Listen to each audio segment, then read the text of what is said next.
Entonces vamos a comenzar el día de hoy. Hice una modificación con respecto al plan o a las unidades que tenemos que ver. La siguiente unidad que teníamos que comentar o teníamos que ver era gónadas, ¿sí? Gónadas la voy a dejar para después de lo que vamos a ver el día de hoy. El día de hoy vamos a empezar a hablar de toxi y de drogas de abuso. Esa va a ser la clase de esta semana, drogas de abuso y un poco de toxicología, que es lo que también demanda su programa. Posteriormente, terminando con esta unidad, seguiríamos con gónadas y al final terminaríamos con marcadores tumorales, ¿ok?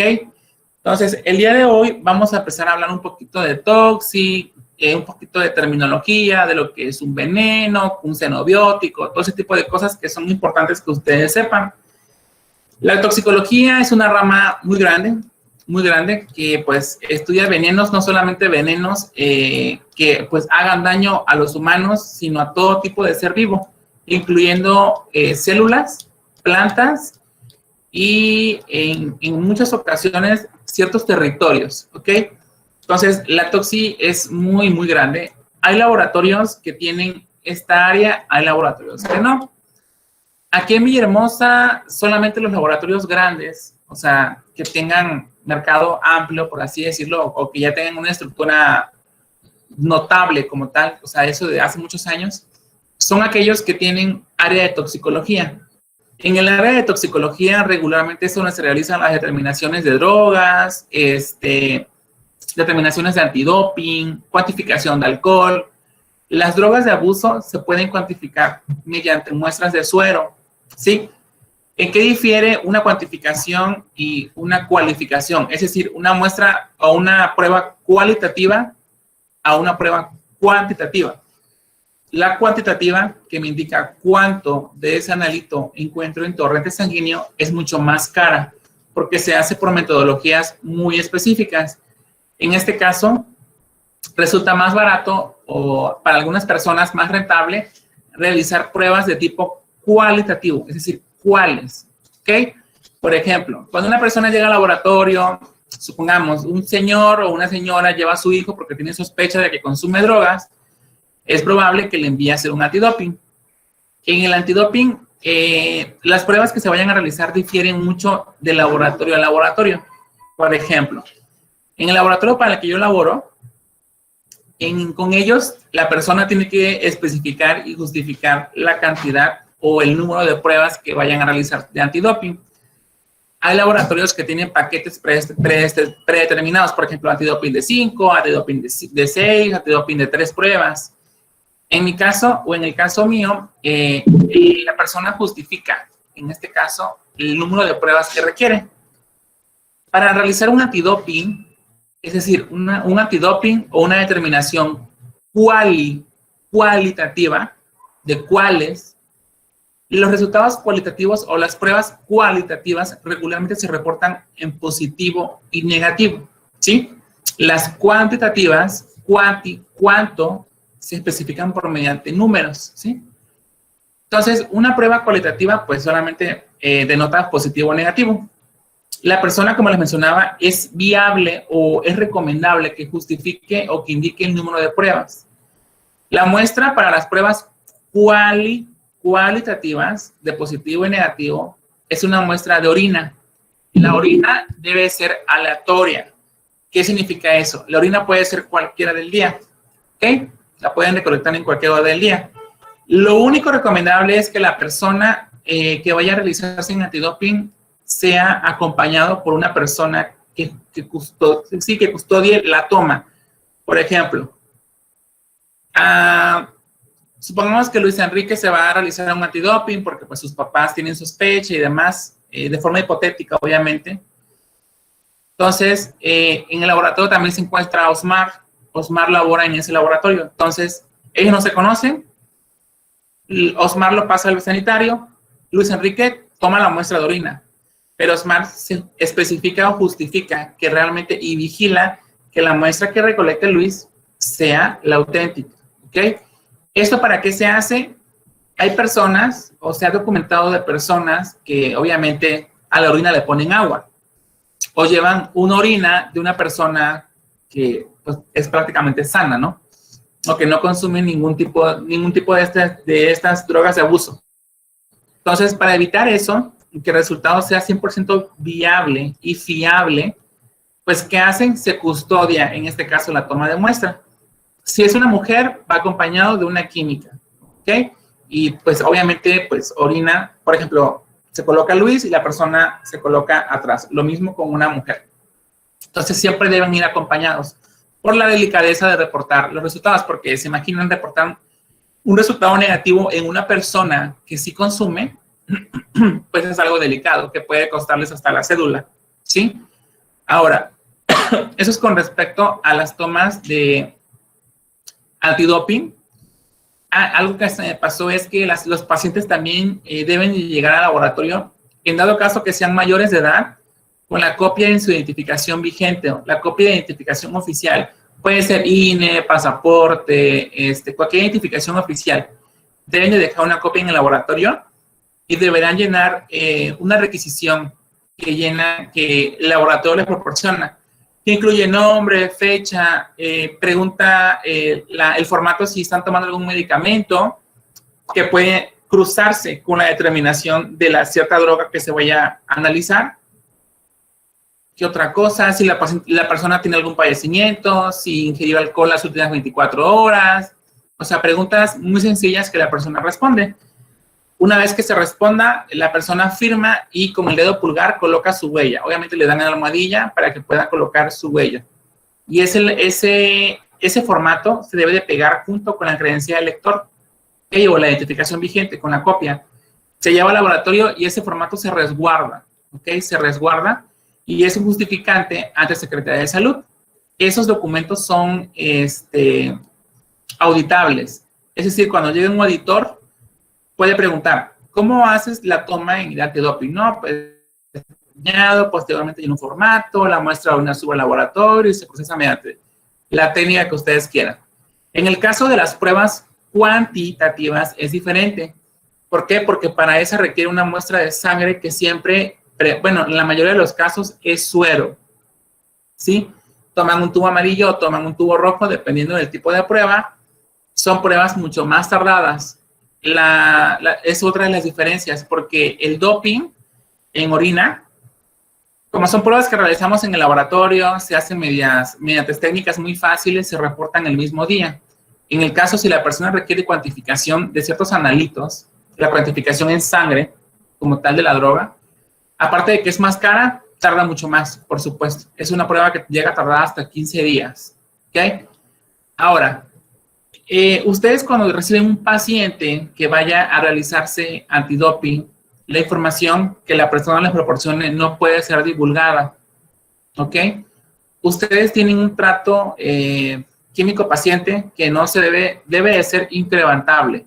¿Qué significa esto? Si yo llego al laboratorio y me atiende cualquiera de ustedes, supongamos, me atiende Danilo. ¿Sabes qué, Danilo? Es que tengo sospecha, bueno, supongamos, no me quiero hacer un antidoping, chalala. Todo lo que yo le comento a Danilo no lo puede divulgar con ninguno de sus compañeros ni con personas ajenas del laboratorio. ¿Por qué? Porque en dado caso que se compruebe que Danilo comentó algo, pueden llegar a cerrar hasta el laboratorio por el aviso de privacidad de la persona. Si la persona demandara, en este caso, por justificar, supongamos que yo haya salido positivo a algún analito. No, es que el químico audito salió, fíjate, positivo a cannabis. Y yo me entero, yo estoy en mi derecho de demandar al laboratorio por el aviso de privacidad. Y ese laboratorio llegan a tener multas extremadamente grandes, de hablando 100,000, 200,000 pesos. Es una multa muy grande, inclusive les puede llevar a la cárcel. Entonces, toda esa información que ustedes reciban de las personas, no solamente hablando de doping, sino de todo tipo de pruebas, es totalmente discreta. Es decir, ustedes no la pueden comentar, ni mucho menos, pues es normal que dentro del laboratorio se comente cierta información, pero jamás externarla, porque están violando la privacidad de su paciente, sobre todo en ese tipo de pruebas que son tan delicadas, ¿ok? Ahora, les mencionaba que si se llega a comprobar que ustedes comentan la situación de este paciente o algún resultado de este paciente, les cuesta la multa ante la Secretaría de Salud, porque obviamente al de una demanda, Secretaría de Salud les cae en el laboratorio y pregunta qué pasó. En dado caso que se compruebe, porque siempre se comprueba, en dado caso que se compruebe, o cierran el laboratorio o los multan, pero son multas muchísimo, muy grandes, ¿ok? Obviamente la persona que lo comenta o que lo externa, regularmente lo corren, ¿sí? Y pues queda tachado, porque ¿quién va a querer en su laboratorio a alguien que comente información ajena a un paciente? Nadie. Entonces, eso es con respecto a los dos tipos de pruebas que podemos realizar en el laboratorio. Ahora, las drogas de abuso regularmente pues ocasionan dependencia, generan adicción. Es difícil que una persona salga de una adicción, sí lo es, sin embargo, pues no es imposible. Ahora, existen ciertas características neurológicas que ayudan, ¿sí?, a que el paciente sea dependiente o a depender en constantes ocasiones de una droga de abuso. Algo que quiero que quede claro es que hay ciertos medicamentos que pueden ser usados como drogas. Existe una persona que se denominó, que se llamaba Paracelso. Él acuñó una frase muy común que decía que la dosis hace al veneno. ¿Okay? ¿Qué significa eso? Si ustedes a un paciente le suministran una cantidad muy grande, o sea, hablando cantidad grande, o sea, arriba de lo normal, por ejemplo, así sea paracetamol, puede llegar a envenenar a un paciente. Por ejemplo, se dice que no se debe de consumir más de 1.5 gramos de paracetamol al día. Si yo me tomo 3 gramos de paracetamol, me voy a intoxicar y me voy a ocasionar daño hepático. ¿Por qué? Porque ese medicamento, a pesar de que es un medicamento de libre venta y que se usa y que todos los médicos del Seguro Social lo envían, es un medicamento que se metaboliza en el hígado. ¿Qué significa? Que se degrada en el hígado y que el hígado tiene la función de desdoblar las que forman al paracetamol. Entonces, la norma o la farmacología menciona que no deben de ser mayor a 1.5 gramos. Si yo me tomo 3 gramos, pues ya fui, porque me voy a ocasionar falla hepática, voy a sobreexplotar mis hepatocitos, me voy a empezar a poner amarillo y ese daño puede ser irreversible. Por eso dice que la dosis hace el veneno. Me voy a intoxicar. Hay personas que utilizan ciertos medicamentos neurológicos o anticonvulsivos como drogas, como cuáles, diazepam o carbacepinas, tegregol, que son medicamentos como tal que se utilizan para ciertos tratamientos. Entonces, en manos de una persona sana y que pues le sepa este tipo de cosas, pues puede llegar a ocasionarlos, a utilizarlo hasta como drogas. ¿Por qué? Por la depresión que ocasiona en el sistema nervioso central. Regularmente las drogas ocasionan ciertos rezagos en el sistema nervioso. Una sustancia que actúa mucho con las drogas se denomina dopamina, ¿ok? Las drogas, regularmente ocasionan el efecto, o tienen un efecto de satisfacción. Las personas la consumen por ese efecto de satisfacción que tienen, se sienten bien, se sienten plenos. Sin embargo, esa satisfacción es temporal. Es decir, una vez que pase el efecto de esa droga, pues la persona se ve en necesidad de consumir otra dosis para poder sentirse así.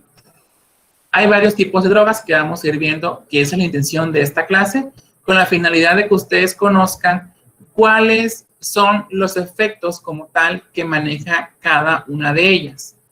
Existen 3 familias, si no mal recuerdo, son 3 familias de drogas. Cada familia está constituida por muchas drogas como tal. Sin embargo, vamos a ver una de cada familia. No las podemos ver todas porque son muchas. Vamos a ver una de cada familia. Vamos a ver marihuana, cocaína y no recuerdo cuál es la otra. Pero vamos a ver cómo funcionan, qué es lo que ocasiona la adicción y en qué sitio es donde se lleva a cabo su efecto, que regularmente es a nivel neurológico o sistema nervioso central. ¿Ok? Les voy a proyectar una presentación Bueno, vamos a empezar a hablar un poquito sobre toxicología. Les mencionaba que es un área muy grande. Aquí en México, perdón, aquí en Villahermosa no hay un laboratorio que se dedique solamente a esto, sino regularmente los laboratorios clínicos pues hacen de todo, ¿no? En la Ciudad de México, ahí sí existen laboratorios de tipo toxicológico, es decir, que hagan exclusivamente pruebas toxicológicas de todo tipo, drogas de abuso, venenos, medicamentos farmacológicos. O sea, allá, pues obviamente hay laboratorios especializados en este tipo de cosas. Ahora, la ciencia que estudia o que se encarga de todo eso se llama toxicología. La toxicología se dice que es una de las ramas que corresponden a la familia de la farmacología, ¿sí? Regularmente está relacionado con los efectos indeseables de las sustancias químicas sobre los sistemas vivos, no solo en humanos, ¿okay? En todo sistema vivo, que incluye desde humanos, animales, hasta plantas, ¿ok? Porque las plantas también se intoxican. Y aquí les menciona, desde células aisladas, ¿sí? Desde una célula en particular, hasta seres humanos o ecosistemas completos.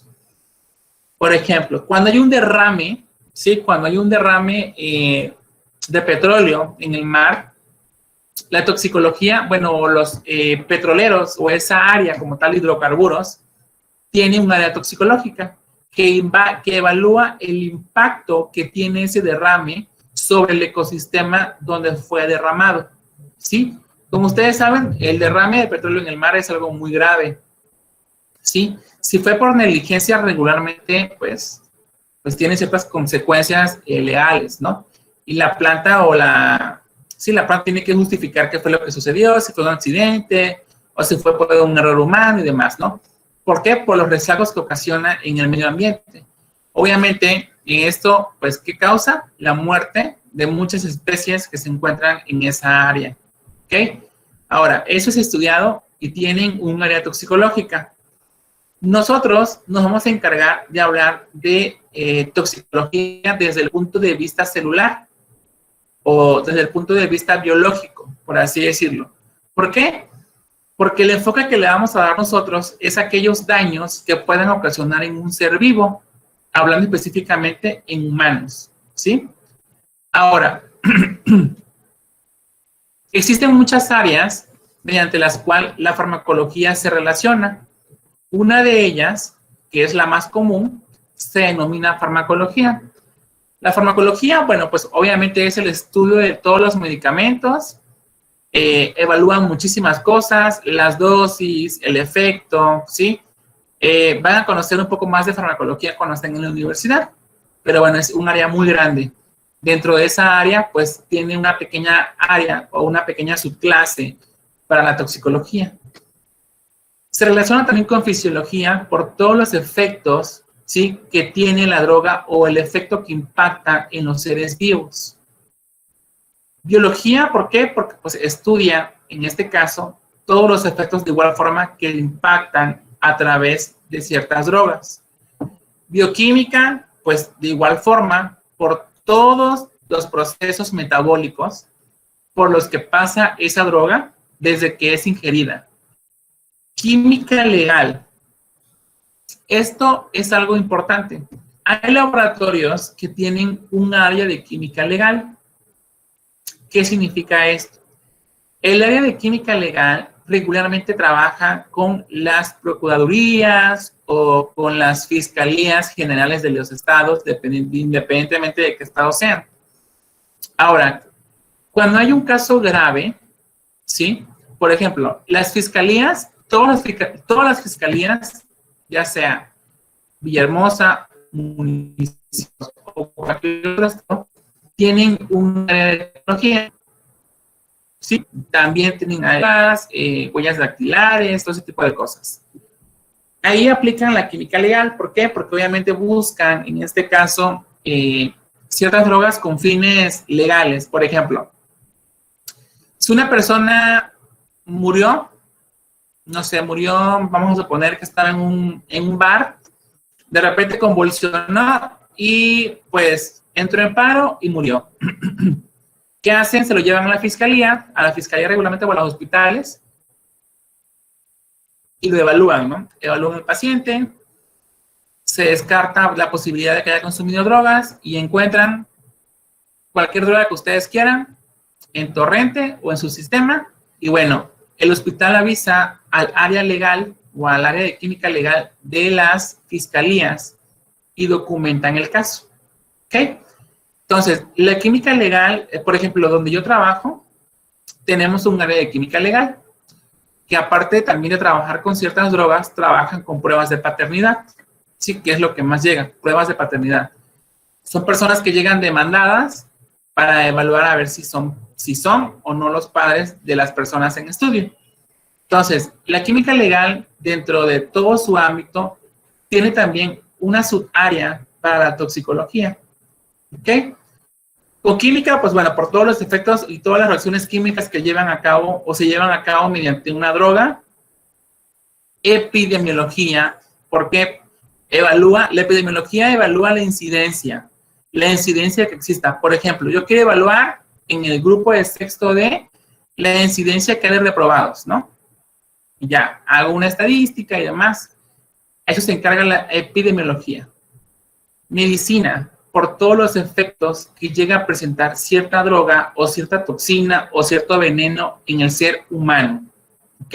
Regularmente la toxi trabaja con farmacología y con medicina de la mano. Son sus áreas más fuertes. Ahora, vamos a ver algunos conceptos que son básicos. Vamos a conocer qué es un xenobiótico. Un xenobiótico o un genobiótico va a ser cualquier sustancia extraña, ¿ok? Cualquier sustancia extraña que no pertenezca a nosotros o que no pertenezca a nuestro organismo. Pueden ser desde fármacos, sustancias químicas industriales o venenos que se encuentran presentes en la naturaleza o contaminantes del ambiente. Este es un término muy, muy global y muy grande. ¿Sí? ¿Por qué? Porque abarca cualquier sustancia extraña. Y como ya lo vimos, puede ser desde un medicamento, una sustancia química de tipo industrial, un veneno o un contaminante. ¿Ok? El concepto es muy grande. La única regla es que un genobiótico, o cómo lo reconocemos, porque un genobiótico es cualquier sustancia extraña. Es decir, cualquier sustancia que sea extraña a nuestro organismo. Eso es un xenobiótico. ¿Ok? Ahora, ¿qué es un veneno? Un veneno, por regla general, va a ser aquella sustancia que tiene regularmente efectos casi siempre exclusivamente dañinos. Es decir, va a ser aquella sustancia que va a ocasionar daños en mi sistema. A eso se denomina veneno. Les comentaba que existía un hombre que se denominaba o que se llamaba Paracelso, que es el que tienen en la imagen. Este señor acuñó el término, la famosa frase que dice: la dosis hace el veneno. ¿Ok? Lo que nos indica que cualquier sustancia puede ser nociva si se administra en dosis incorrectas. Es decir, como les mencionaba, si yo consumo dosis inadecuadas de paracetamol, y el paracetamol es un medicamento que envían todos los médicos porque es un medicamento básico, sí, que se maneja en todos los hospitales. Entonces, si yo consumo en dosis inadecuadas el paracetamol, pues va a ocasionar en este caso que sea un veneno para mí, porque va a tener efectos o voy a tener ciertos efectos adversos respecto al medicamento. Una toxina no es lo mismo que un veneno, ¿ok? Una toxina, por regla general, van a ser aquellos venenos, pero ¿qué? Va a ser un veneno que sea de origen biológico, ¿ok? Esa es la regla de las toxinas. Es decir, van a ser producidos por plantas o animales. Si un veneno es producido de forma sintética, por ejemplo, un medicamento, a eso no se le denomina toxina, sino se le denomina veneno. Ahora, si yo consumo, no sé, el veneno de una víbora, me muerde una víbora, y pues las víboras son venenosas, hablando de una víbora venenosa.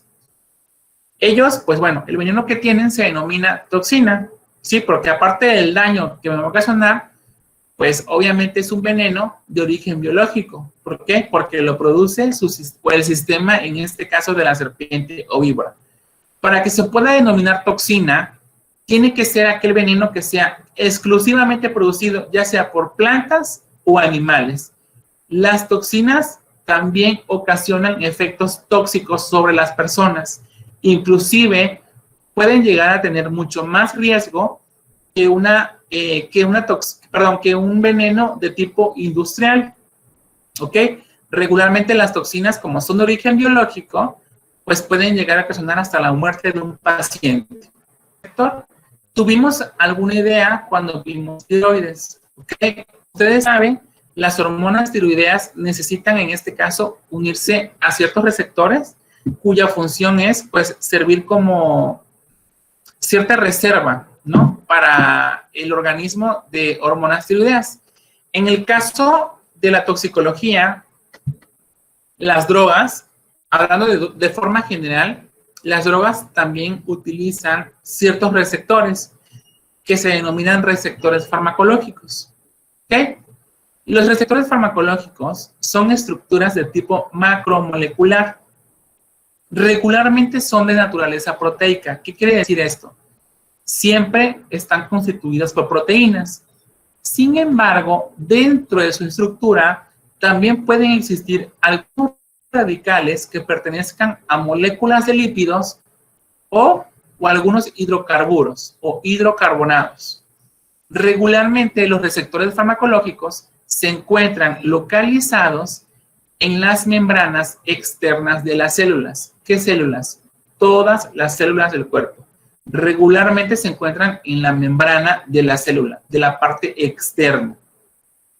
También se pueden encontrar en el citoplasma y, por supuesto, en el núcleo de la célula. Para que un receptor farmacológico pueda actuar, necesita de dos actividades a realizar. Una de ellas se denomina unión de ligando específico. Unión de ligando específico.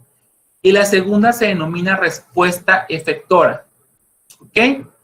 Se dice que para que una molécula química tenga interacción química con un receptor, es decir, para que un fármaco pueda interactuar con un receptor, debe tener ciertos criterios.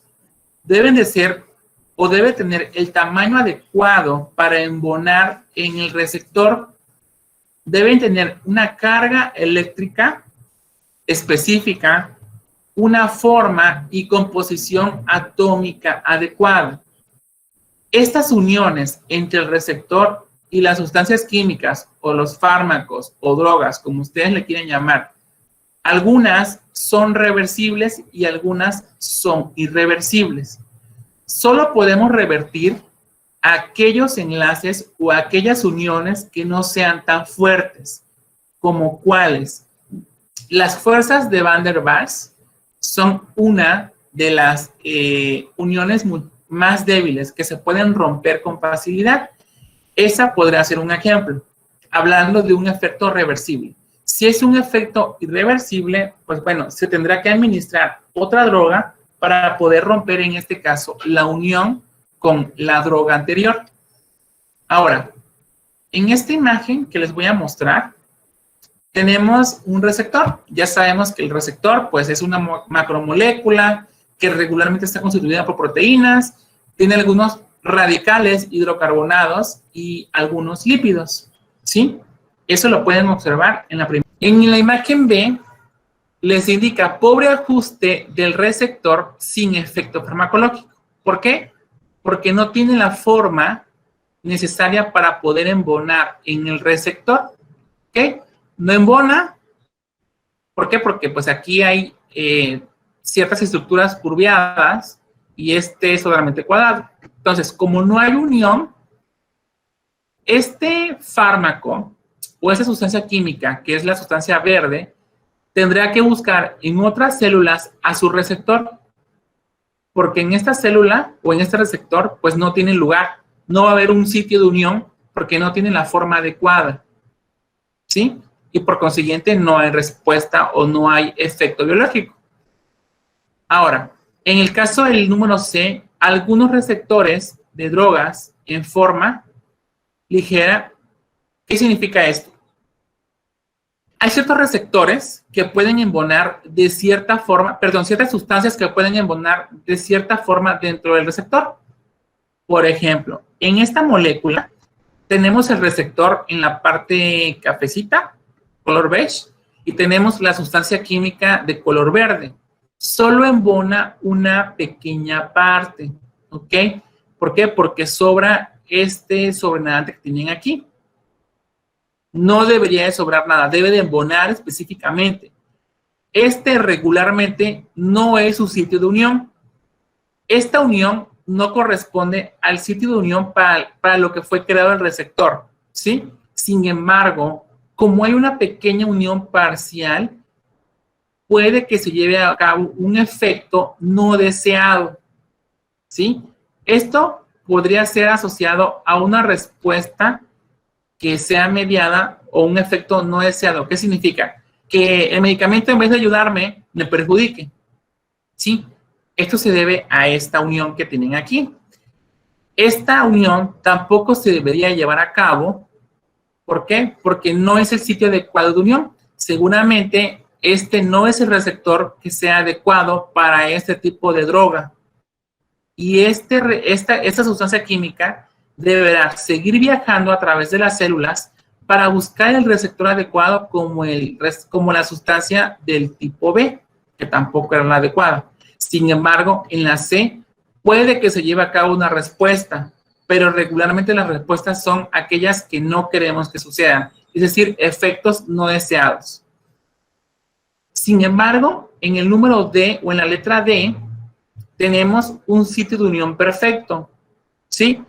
Cuando hay un sitio de unión perfecto, es decir, que la sustancia haya encontrado a su receptor, en ese caso decimos que va a haber una respuesta biológica o una respuesta terapéutica.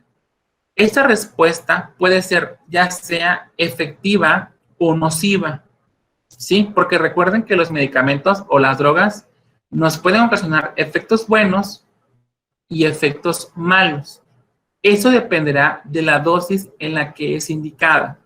¿Ok? ¿Alguna duda con respecto a esto? Yo, maestro.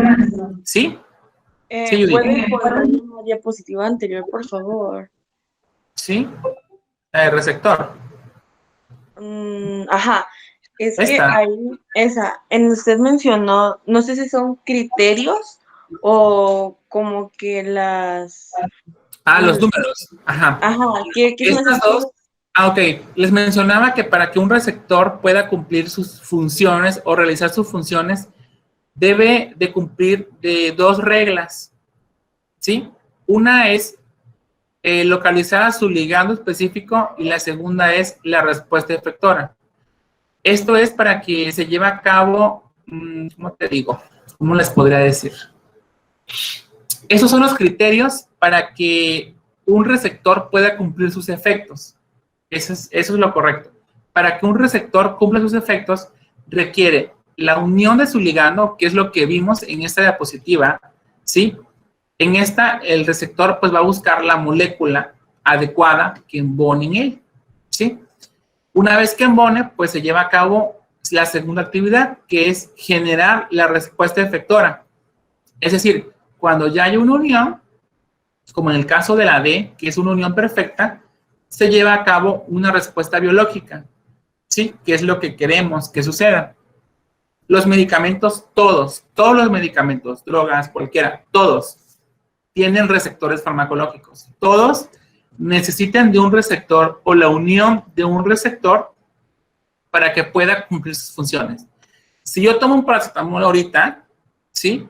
Pues obviamente entra en la boca, se va al estómago y de ahí pues se libera el principio activo a través de ¿qué? De células que se llaman enterocitos, van a circulación y una vez que el fármaco esté en circulación, va a buscar a su receptor para que pueda cumplir los efectos que él. ¿Cuál es el efecto? Pues que me quite el dolor o me baje la fiebre, dependiendo para qué lo estoy tomando.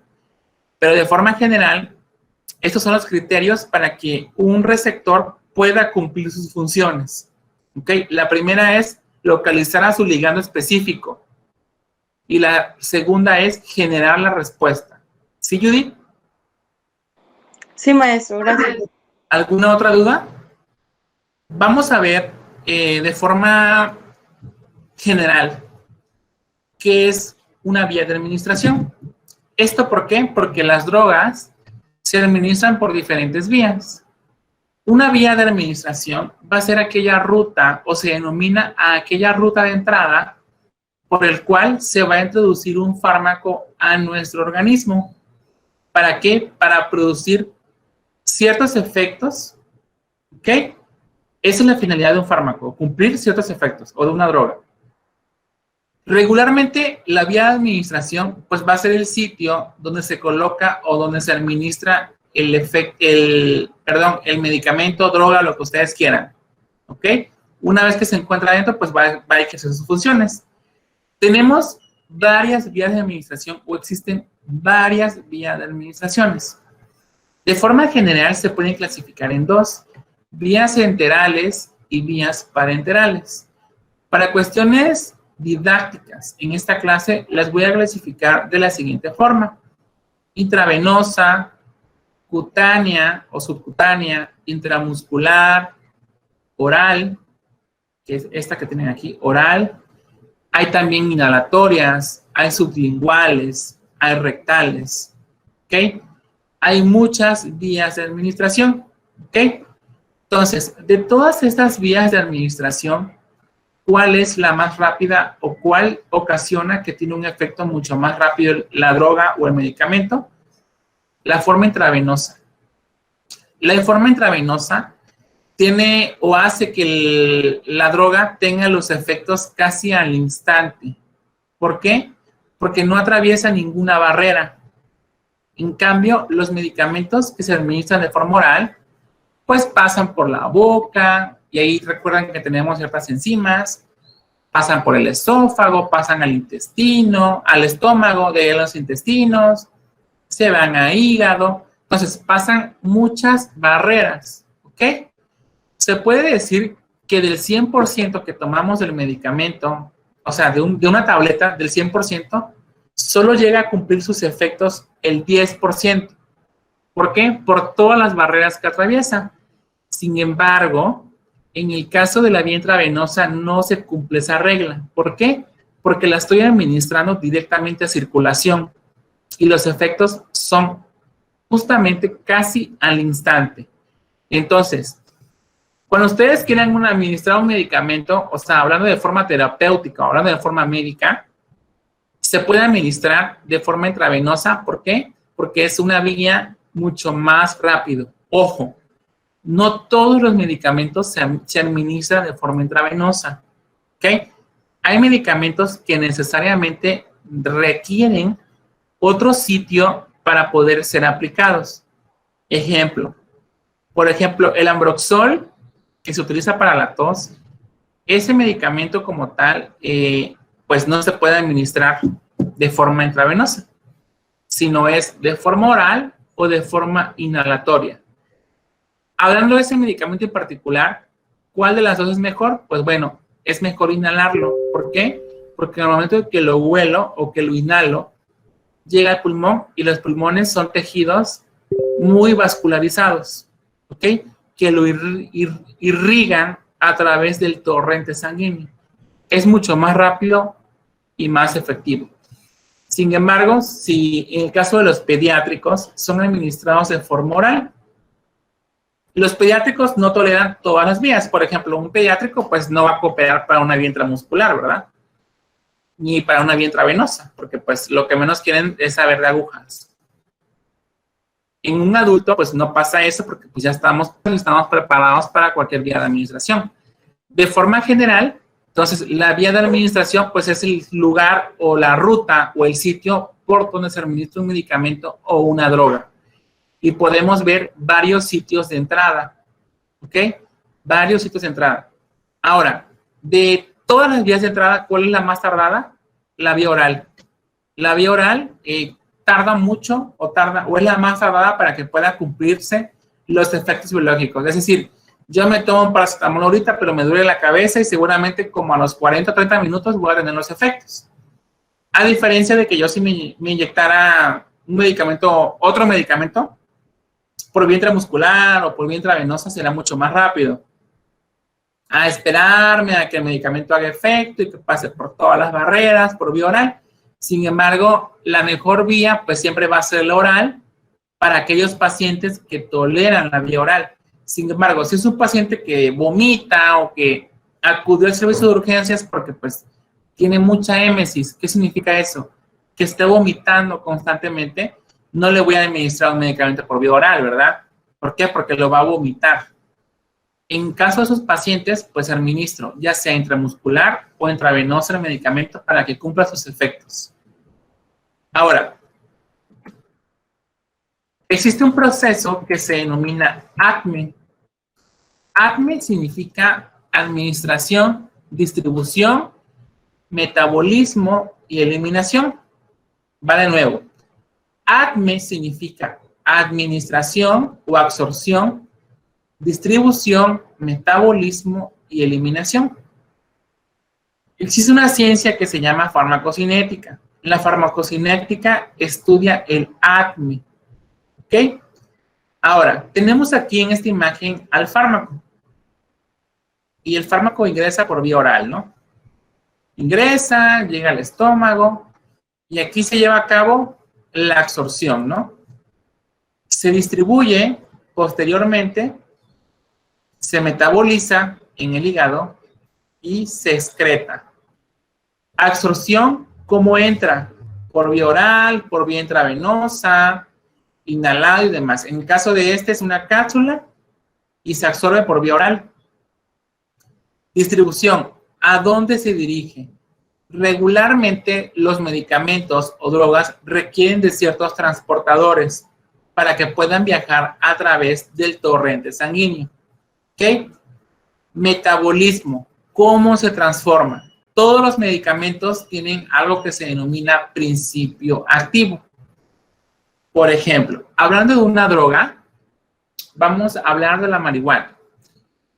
La marihuana, pues ya ustedes saben que se conoce como cannabis o marihuana, ¿no?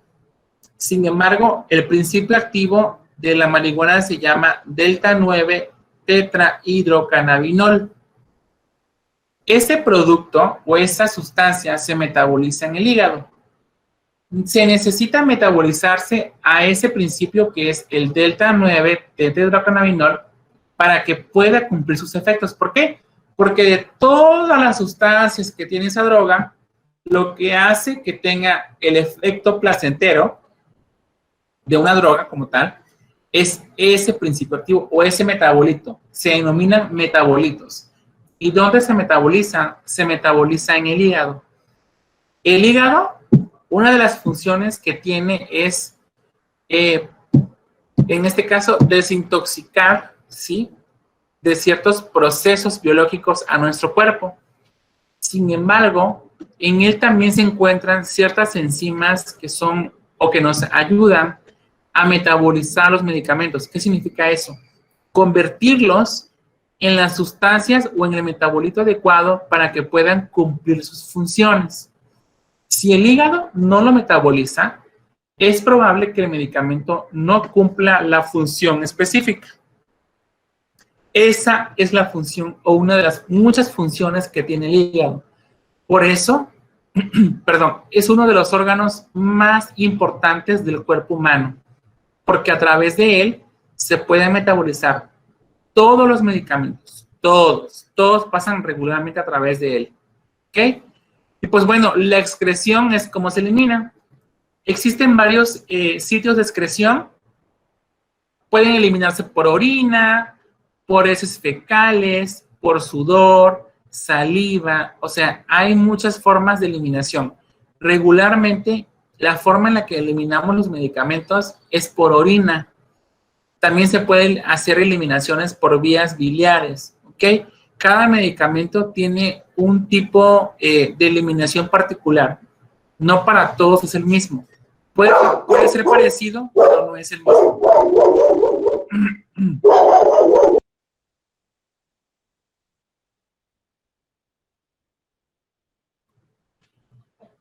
Ok. Existe algo que se denomina biodisponibilidad. La biodisponibilidad en farmacología o en toxicología es sumamente importante. ¿Por qué?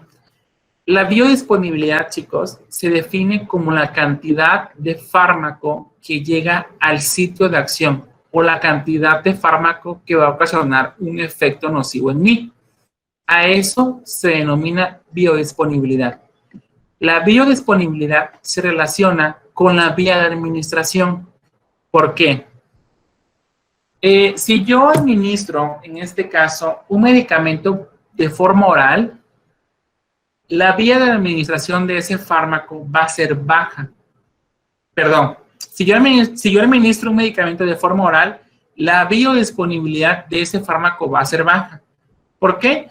Por todas las barreras que va a atravesar el medicamento. Sin embargo, si yo administro un medicamento de forma intravenosa, la biodisponibilidad de ese fármaco o de esa droga va a ser casi del 100%. Regularmente los medicamentos que se administran de forma oral llegan como máximo entre 10 y 20% del total del fármaco al sitio de acción. ¿Por qué? Porque atraviesa, como les mencioné, muchas barreras biológicas. En el caso de la forma intravenosa, lo estoy administrando directamente a circulación y no hay necesidad de que atraviese ninguna barrera.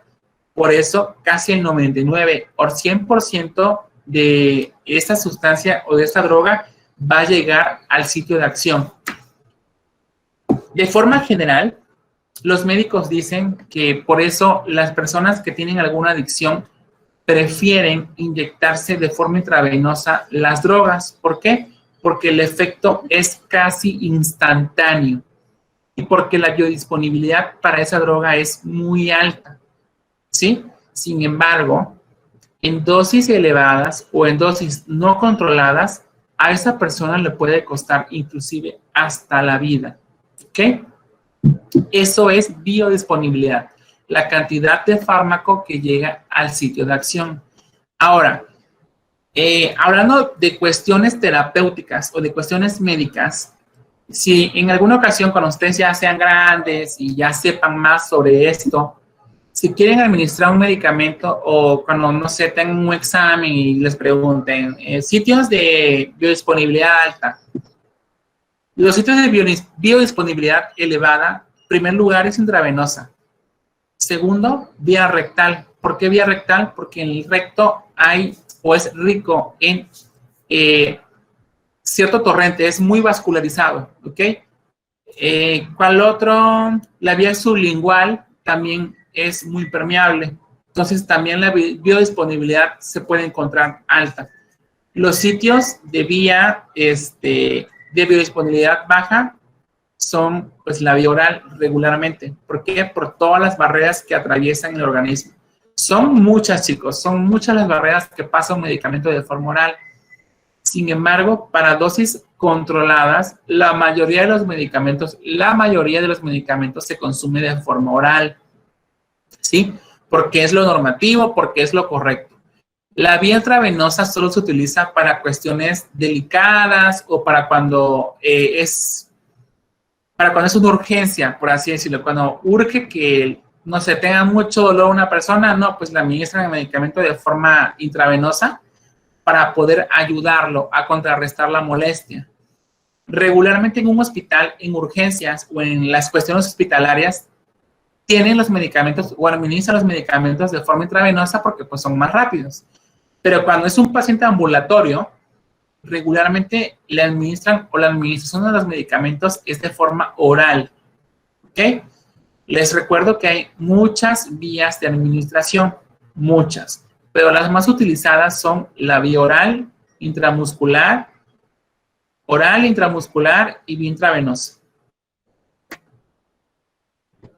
Ahora, existe algo, perdón, ¿hasta aquí tienen alguna duda?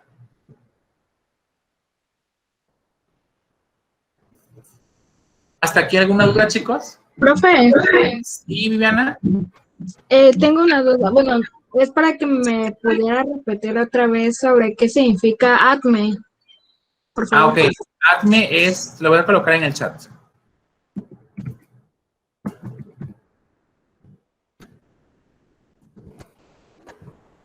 Maestro, Sí. usted dijo que en las vías de administración, antes de mencionar la intravenosa, la oral y esas, había mencionado dos tipos. ¿Cuáles Ok. eran? Se clasifican en dos. La vía de administración se clasifica en dos. Vía enteral. Vía enteral. Y vía parenteral. Ujú. ¿Alguna otra duda? Gracias. De nada, Judith. ¿Alguna otra duda, chicos?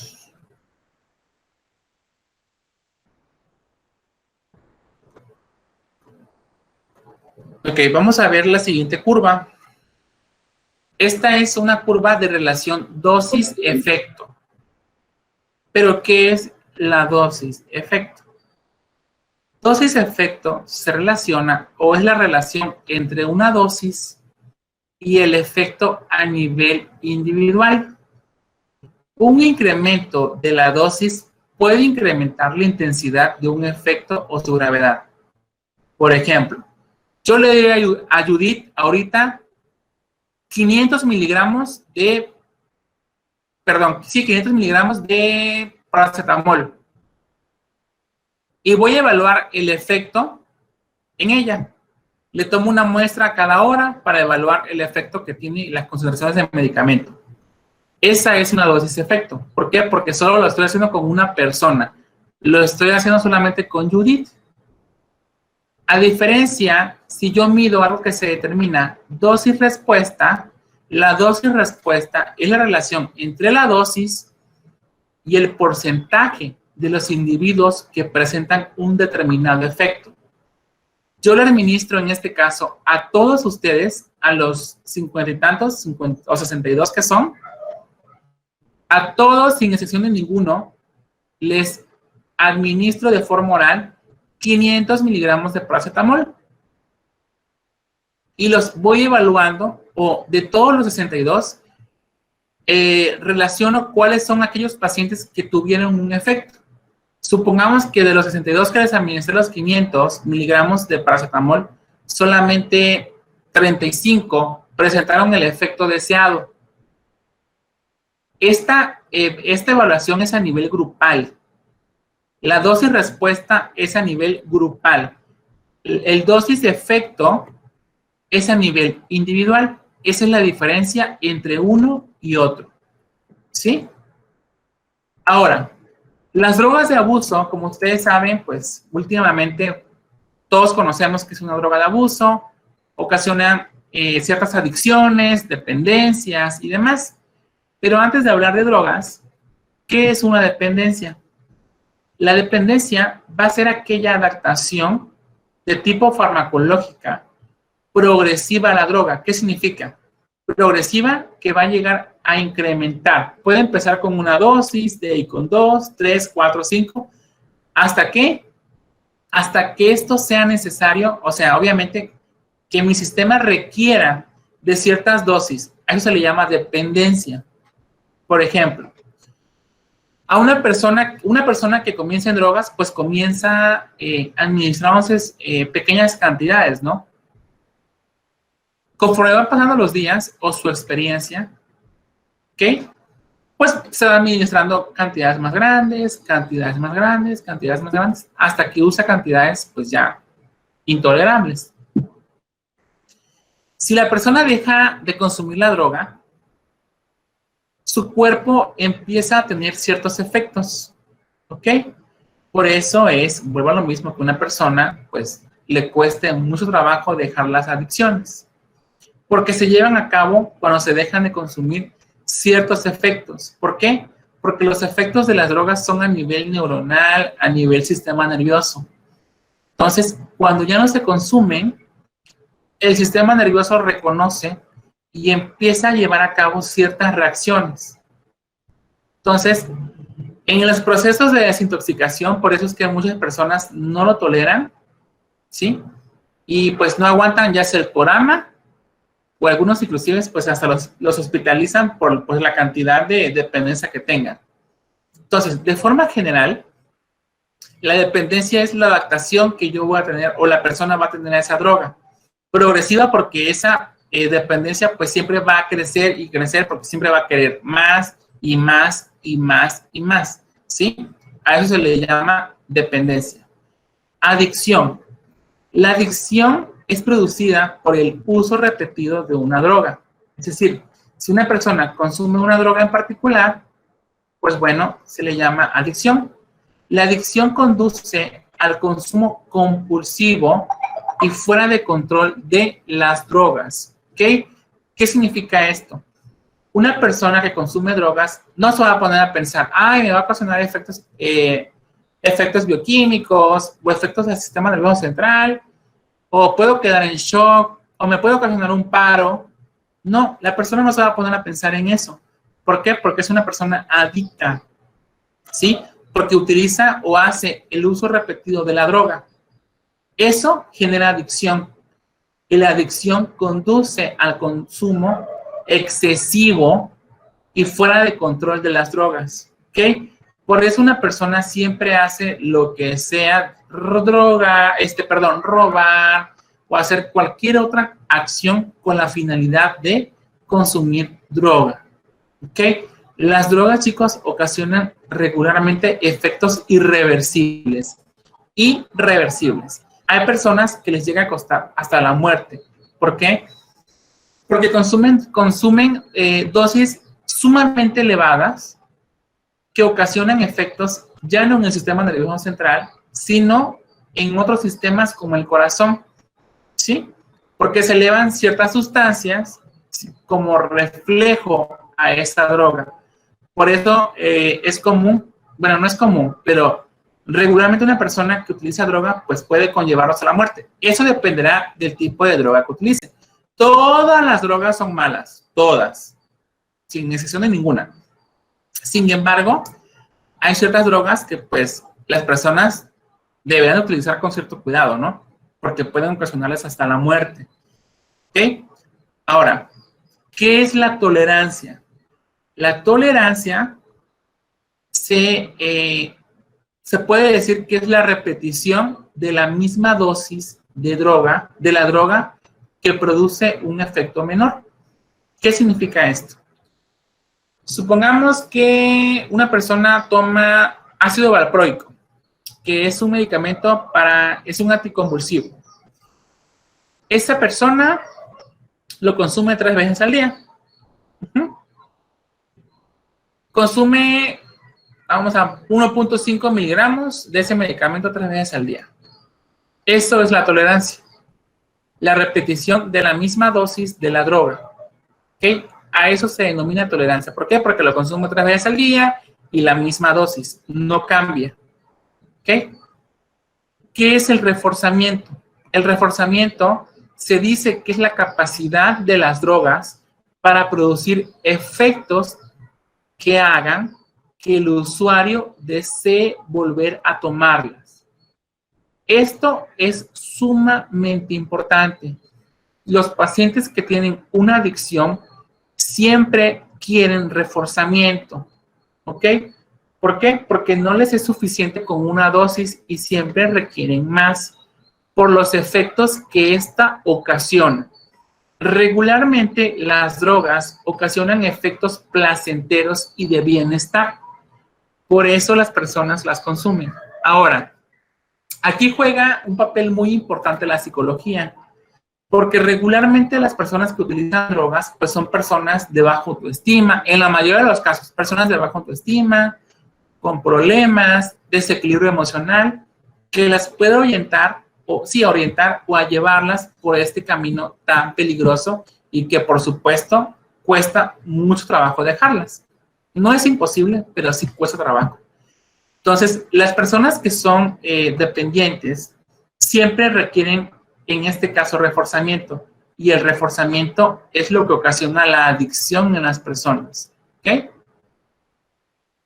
Y bueno, de forma general, las drogas ocasionan el aumento de la dopamina en algo que se denomina líquido extracelular del estriado ventral.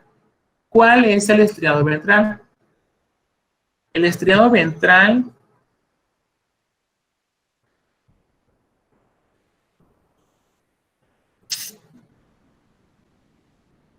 es esta parte que ustedes ven aquí, donde dice área tegmental ventral.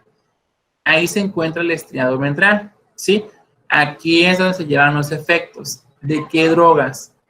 De las siguientes: cocaína, anfetaminas, etanol, que es el alcohol, opiáceos, cannabinoides y nicotina. Estas drogas en particular ocasionan el aumento de la dopamina. Regularmente la dopamina hace que las personas tengan una sensación de placer. Y eso orienta a las personas a que consuman, a que se refuercen y a que se vuelvan adictos. Existen muchos tipos de adicciones, chicos, muchos. Una adicción no solamente conlleva al consumo de drogas o alcohol. Por ejemplo, en esta imagen podemos ver a todos los tipos. Aquí esta persona pues es adicta al alcohol, ¿no? Esta al juego, que también es una adicción, el juego, ¿eh? Ella al cigarrillo, él a la tecnología o a los celulares, pues él a las drogas, y esta pues a las compras. Pues qué chido, ¿no? Porque pues a veces puede ser que ni siquiera tenga dinero, pero pues ella se endeuda, o se endeudan las personas que tienen este tipo de padecimiento. En todas tienen la misma finalidad: ocasionar cierto placer en las personas. En la mayoría tienen el mismo objetivo. Sin embargo, todas son tratables. Pero ¿cuáles son las que cuestan más trabajo? Todas cuestan trabajo, pero desde mi punto de vista particular, el consumo de alcohol y el de drogas son aquellos que ocasionan mucho más trabajo para que puedan salir. Inclusive hay instituciones en las que pues los ayudan, los hospitalizan, los internan, como los quieran llamar, para que pues cumplan los efectos de desintoxicación. Sin embargo, pues algunos sí llegan a término, otros deciden darse de baja y seguir pues con su vida habitual, que pues conlleva el consumo de drogas. Ahora, una persona que es adicta pues tiene ciertas conductas. Regularmente son violentadas, son personas violentas, pierden cierta nitidez en las palabras, no se comunican de forma correcta o de forma efectiva, siempre están ansiosos. Hay ciertas cuestiones o características físicas que les pueden denotar ciertas cosas, ¿no? Esas, por ejemplo, son algunas de las cuestiones que maneja una persona que es adicta. Las personas adictas, pues una de las características que también tienen es que van a hacer hasta lo imposible para conseguir una dosis de reforzamiento. ¿Okay? Pueden robar, pueden hacer miles de cosas para poder comprar una dosis o otra siguiente dosis. Entonces, es difícil, pues para ellos, sí, obviamente es difícil, porque pues ellos la consumen de forma incontrolable. O sea, para ellos pues es algo normal. Sin embargo, pues ocasiona efectos gravísimos, graves, ¿ok? Porque hay personas que llegan a perder hasta la cordialidad mental. O sea, es decir, que no quedan locos, no están locos, pero llegan a perder cierta nitidez en sus palabras. O sea, eso es algo sumamente importante. Y pues obviamente los efectos que ocasiona, por ejemplo, el alcohol, una adicción al alcohol, pues es probable que esa persona a lo largo desarrolle cirrosis, ¿no?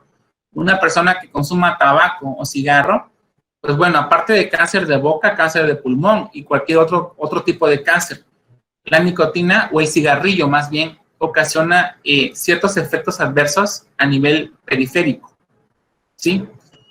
Y pues no hablemos de las drogas, porque pues las drogas ocasionan inclusive hasta la muerte. Es una forma más rápida de, pues, que pueda costar más a la vida. ¿Por qué? Porque pues son dosis no controladas.